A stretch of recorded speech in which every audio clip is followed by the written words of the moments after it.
നമസ്തേ മിത്രങ്ങളെ. സന്ധ്യാനേരം ഓട്ടുനിലവിളക്കിൽ നല്ലെണ്ണ ഒഴിച്ച് കൊളുത്തണമത്രേ. നിർബന്ധമായും അത് ചെയ്യണമെന്ന് നമ്മുടെ പൂർവികർ വളരെയേറെ വാശി പിടിച്ചിരുന്നു. പുതുതലമുറയെ ശക്തമായ രീതിയിൽ ഉപദേശിക്കുകയും ചെയ്യുന്നു. എന്തായിരിക്കും ഇതിൻ്റെ കാരണം? നല്ലെണ്ണയുടെ ഗുണഗണങ്ങൾ നമ്മൾക്കറിയാം. ഇരുമ്പിൻ്റെ സത്ത വളരെയേറെ അടങ്ങിയിരിക്കുന്നതും നിലവിൽ നമ്മളുടെയെല്ലാം അടുക്കളകളിൽ നിന്ന് അന്യമായി പോവുകയും ചെയ്ത വളരെയേറെ ഔഷധ ഗുണമുള്ള ഗുണപ്രദമായ ഒരെണ്ണയാണ് നല്ലെണ്ണ. യാതൊരുവിധ ദൂഷ്യഫലങ്ങളുമില്ലാത്തതും ഉദരത്തിനും ശരീരത്തിനും വളരെയേറെ ഗുണം ചെയ്യുന്നതുമാണ് നല്ലെണ്ണ. ശുദ്ധമായ നല്ലെണ്ണ എന്ന പേരിൽ മാർക്കറ്റിൽ നിന്ന് അനേകം എണ്ണകൾ ലഭ്യമാണെങ്കിലും 100% ശുദ്ധമായ എള്ളെണ്ണ ലഭിക്കണമെങ്കിൽ 1 ലിറ്ററിന് ഏറ്റവും ചുരുങ്ങിയത് 1000 രൂപ അടുത്തെങ്കിലും കൊടുക്കേണ്ടി വരും. അപ്പോഴാണ് സന്ധ്യാനേരത്തെ എള്ളെണ്ണ ഒഴിച്ച് നിലവിളക്ക് കൊളുത്തണം എന്ന് പറയുന്നത്. നടക്കുന്ന കാര്യമാണോ എന്ന് സ്വാഭാവികമായി നമ്മൾ ചിന്തിക്കും. അപ്പോൾ എന്ത് ചെയ്യണം? അളവ് അല്പം കുറയ്ക്കുക. ആ ചടങ്ങ് മുടക്കാതിരിക്കുവാൻ പ്രത്യേകം ശ്രദ്ധിക്കുക. കാരണം ഇന്ന് മാർക്കറ്റിൽ ലഭ്യമായത് പലതും നല്ലെണ്ണ എന്ന പേരിലെത്തുന്ന മാംസക്കൊഴുപ്പുകളാലോ അല്ലെ റബ്ബറൈസ്ഡ് ആയിട്ടുള്ള എണ്ണകളാണ്. ഇത് കൊളുത്തുന്നത് മൂലം ഗുണമല്ല, മറിച്ച് അനേകം ദോഷങ്ങളുണ്ട് താനും. അതുകൊണ്ട് അത്തരത്തിലുള്ള സാഹസങ്ങൾക്ക് മുതിരുന്നതിന് മുമ്പ് ഒന്ന് ആലോചിക്കുന്നതും ശ്രദ്ധിക്കുന്നതും അവനവൻ്റെ ആരോഗ്യത്തിന് നല്ലതായിരിക്കും. അത് എപ്രകാരമാണ് എന്നാണ് ചോദ്യമെങ്കിൽ വിശദമായി തന്നെ പറയാം. നമ്മുടെ പൂർവികർ പറഞ്ഞു, സന്ധ്യാനേരത്ത് നല്ലെണ്ണ ഒഴിച്ച് നിലവിളക്ക് കൊളുത്തണം. നിലവിലെ സാഹചര്യത്തിൽ ബുദ്ധിമുട്ടാണ്, എണ്ണയ്ക്ക് വളരെ വില കൂടുതലാണ്. ഇനിയും വെളിച്ചെണ്ണ ഒഴിക്കാമെന്ന് വിചാരിച്ചാൽ നിലവിൽ പലരും വെളിച്ചെണ്ണയും നാളികേരവും അലമാരിൽ വെച്ച് പൂട്ടാൻ തുടങ്ങി അത്രേ. കാരണം അത്രയേറെ വില കൂടുതലാണ്. അപ്പോൾ പിന്നെ അത് നടക്കുകയില്ല. അതോടൊപ്പം നമ്മുടെ പൂർവികർ നിലവിളക്കിൽ വെളിച്ചെണ്ണ ഒഴിച്ച് കൊളുത്തണമെന്ന് പറഞ്ഞിട്ടുമില്ല. അവർ പറഞ്ഞത് നല്ലെണ്ണ ഒഴിച്ച് കൊളുത്തണമെന്നാണ്. സന്ധ്യയ്ക്ക് ഒരല്പം മുമ്പേ ഓട്ട് നിലവിളക്കിൽ നല്ലെണ്ണ ഒഴിച്ച് കൊളുത്തണം. അതിൻ്റെ അരികിലിരുന്ന് നാമം ജപിക്കണം. എന്തിനാണ് ഇങ്ങനെ പറഞ്ഞത്? അവരുടെ രീതിയിൽ പറഞ്ഞാൽ, അല്ലെങ്കിൽ അവരുടെ അഭിപ്രായത്തിൽ പറഞ്ഞാൽ, സന്ധ്യാനേരത്താണ് ശ്രീദേവിയുടെ ആഗമനം. ശ്രീദേവി ആഗമിക്കണമെങ്കിൽ നിലവിളക്കിൻ്റെ പ്രഭയുണ്ടാകണം. നിലവിളക്കാൽ നമ്മുടെ ഉമ്മറത്തിണ്ടകൾ ദീപ്തമാകണം. ഇനിയും നിലവിളക്കില്ല എങ്കിൽ, സന്ധ്യയ്ക്ക് നിലവിളക്ക് കൊളുത്തിയില്ല എങ്കിൽ അവിടേക്ക് മൂശേട്ട കയറിയിരിക്കും. അപ്പോൾ ആരാണാവോ ഈ മൂശേട്ട? ദാരിദ്ര്യത്തിൻ്റെയും അനിഷ്ടത്തിൻ്റെയും അശുദ്ധിയുടെയും മൂർത്തിമത് ഭാവമാണ് മൂശേട്ട. ഇത് കുടുംബത്തിലേക്ക് എത്തപ്പെട്ടാൽ എല്ലാവിധമായ ഐശ്വര്യവും ക്ഷയിക്കുമെന്ന് മാത്രമല്ല, അനവധി സന്താപങ്ങൾക്ക് അത് കാരണമാകും അത്രേ. അതുകൊണ്ട് തന്നെ ഒരു കാരണവശാലും മൂശേട്ട കയറിയിരിക്കുവാനുള്ള സാഹചര്യം സൃഷ്ടിക്കരുത്. അതുകൊണ്ട് തന്നെ നിർബന്ധമായും സന്ധ്യാനേരം നിലവിളക്ക് കൊളുത്തണം. അതോടൊപ്പം അവർ പറയുന്നത് പരമേശ്വരനും പാർവതിയും ഓരോ ഭവനങ്ങളിലേക്കും എത്തുന്ന സമയമാണ്. അപ്പോൾ നിലവിളക്കുണ്ടെങ്കിൽ, ദീപനാളങ്ങളുടെ പ്രഭയുണ്ടെങ്കിൽ ഭഗവാൻ നമ്മളെ അനുഗ്രഹിക്കുമെന്നൊക്കെയാണ്.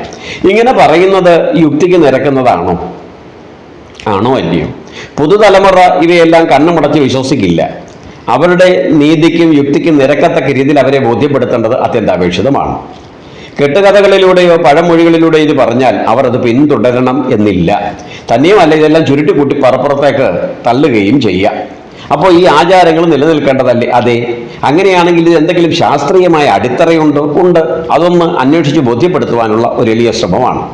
ആധുനിക സയൻസും പറയുന്നു, ഒരു ദിനത്തിലെ ഏറ്റവും കൂടുതൽ മാലിന്യത്താൽ നിറയപ്പെടുന്ന സമയമാണ് സന്ധ്യാനേരം. സൂര്യ അസ്തമനത്തിന് ശേഷമുള്ള ഏകദേശം 24-30 മിനിറ്റ്, ആ സമയത്തിനുള്ളിൽ ഏകദേശം അന്തരീക്ഷം ഏറ്റവും കൂടുതൽ മലീമസമായിരിക്കും, വിഷാംശത്താൽ നിറയപ്പെട്ടിരിക്കും. ഈ വിഷാംശത്തെ നിർവീര്യമാക്കിയില്ലെങ്കിൽ, ശുദ്ധീകരിച്ചില്ലെങ്കിൽ അതിൻ്റെ തിക്തഫലം ഏറ്റവും കൂടുതൽ അനുഭവിക്കുന്നത് മനുഷ്യരായിരിക്കും.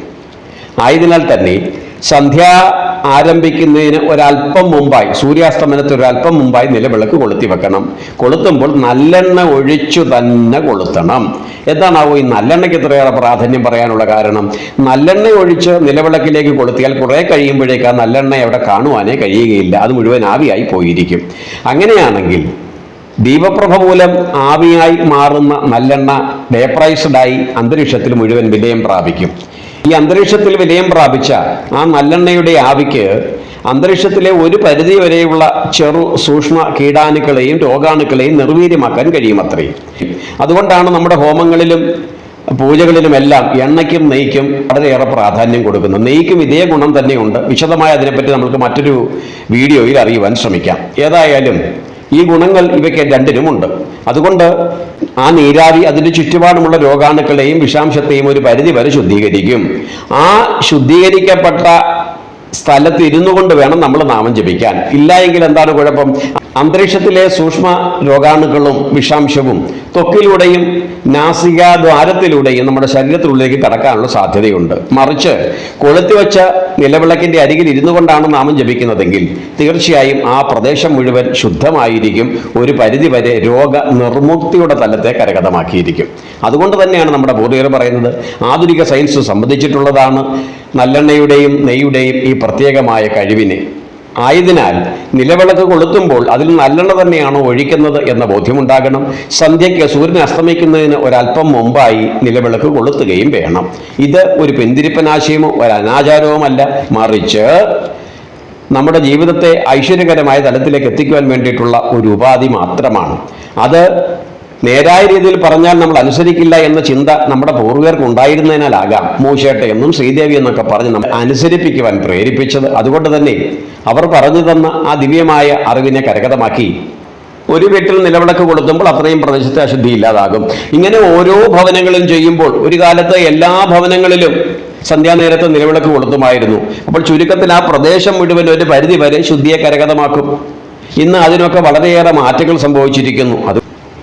ആയതിനാൽ സന്ധ്യാനേരം ശുദ്ധകരമായിരിക്കണം, സർവ രോഗമുക്തമായിരിക്കണമെന്ന ബോധ്യം നമ്മുടെ പൂർവികർക്ക് ഉണ്ടായിരുന്നതിനാലായിരിക്കാം ഇത്തരത്തിലുള്ള ചെറിയ ചെറിയ ഭയപ്പെടുത്തുന്ന മുന്നറിയിപ്പുകളിലൂടെ മൂശേട്ട അല്ലെങ്കിൽ ശ്രീദേവി എത്തുകയില്ല ഇത്യാദിയുള്ള ഭയം ജനിപ്പിക്കുന്ന ഉപദേശങ്ങളിലൂടെ അവർ നമ്മെ ഇത് അനുസരിപ്പിക്കുവാൻ ശ്രമിച്ചത്.